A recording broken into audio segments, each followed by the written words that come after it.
कैसे हुआ विक्रम संवत का आरंभ। विक्रम संवत जब प्रारंभ नहीं हुआ था तब युधिष्ठिर संवत, कलियुग संवत और सप्तर्षि संवत प्रचलित थे। सप्तर्षि संवत की शुरुआत 3076 ईस्वी पूर्व हुई थी, जबकि कलियुग संवत की शुरुआत 3102 ईस्वी पूर्व हुई थी। इसी दौरान युधिष्ठिर संवत भी प्रारंभ हुआ था। सभी के संवत की शुरुआत चैत्र प्रतिपदा से ही होती थी, परंतु अन्य बातें स्पष्ट नहीं थी। विक्रम संवत में वार, नक्षत्र और तिथियों का स्पष्टीकरण किया गया। इसमें पंचांग की बातों के साथ ही बृहस्पति वर्ष की गणना को भी शामिल किया गया। आओ जानते हैं कि विक्रम संवत कैसे प्रारंभ हुआ था। 1. राजा विक्रमादित्य को न्यायप्रिय और अपनी प्रजा के हित को ध्यान में रखने वाले शासक के रूप में जाना जाता था। विक्रमादित्य के काल में उज्जैन सहित भारत के एक बड़े भूभाग पर विदेशी शकों का शासन हुआ करता था। ये लोग अत्यंत क्रूर प्रवृत्ति के थे। ये अपनी प्रजा को सदैव कष्ट दिया करते थे। राजा विक्रमादित्य ने संपूर्ण भारत को शकों के अत्याचारों वाले शासन से मुक्त करके अपना शासन स्थापित किया और जनता को भय मुक्त जीवन दिया। इसी विजय की स्मृति के रूप में राजा विक्रमादित्य ने विक्रम संवत पंचांग का निर्माण करवाया था। इसके बाद 78 ईस्वी में शक संवत का आरंभ हुआ, जिसे दुर्भाग्यवश आज भारत का राष्ट्रीय संवत माना जाता है। 2. विक्रम संवत का आरंभ 57 ईस्वी पूर्व में उज्जैन के राजा विक्रमादित्य के नाम पर हुआ था। वैसे तो फाल्गुन माह के समाप्त होते ही नववर्ष प्रारंभ हो जाता है, परंतु कृष्ण पक्ष बीतने के बाद चैत्र मास के शुक्ल पक्ष में जिस दिन सूर्योदय के समय प्रतिपदा होती है, उसी दिन से नवसंवत्सर प्रारंभ होना माना जाता है। इसी दिन को भारत के अन्य हिस्सा में गुड़ी पड़वा सहित अन्य कई नामों से जाना जाता है।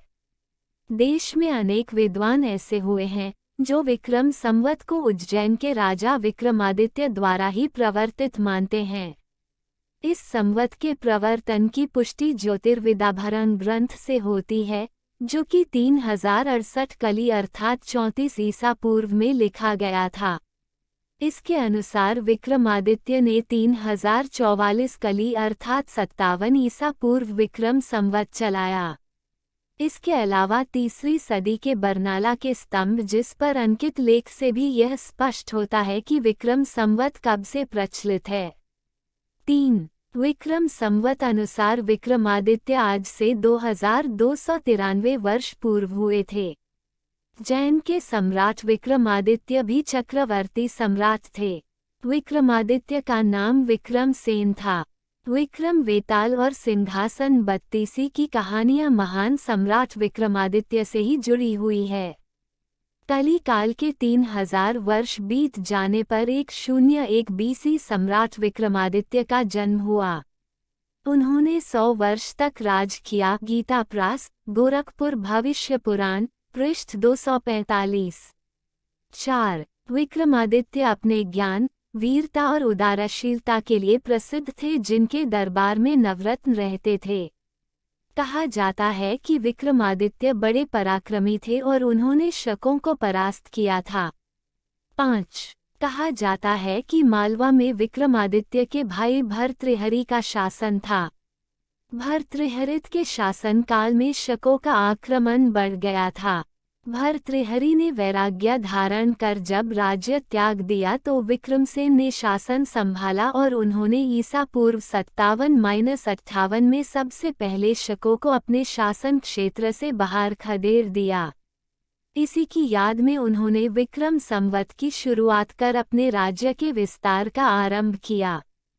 विक्रमादित्य ने भारत की भूमि को विदेशी शासकों से मुक्ति कराने के लिए एक बृहत्तर अभियान चलाया और संपूर्ण भारतवर्ष पर अपने राज्य का परचम लहरा दिया था।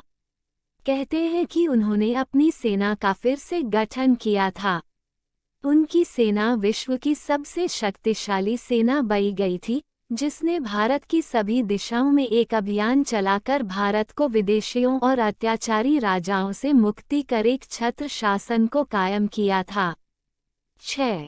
कल्हण की राजतरंगिणी के अनुसार 14 के आसपास कश्मीर में अंध्र युधिष्ठिर वंश के राजा हिरण्य के निसंतान मर जाने पर अराजकता फैल गई थी, जिसको देखकर वहां के मंत्रियों की सलाह से उज्जैन के राजा विक्रमादित्य ने मातृगुप्त को कश्मीर का राज्य संभालने के लिए भेजा था।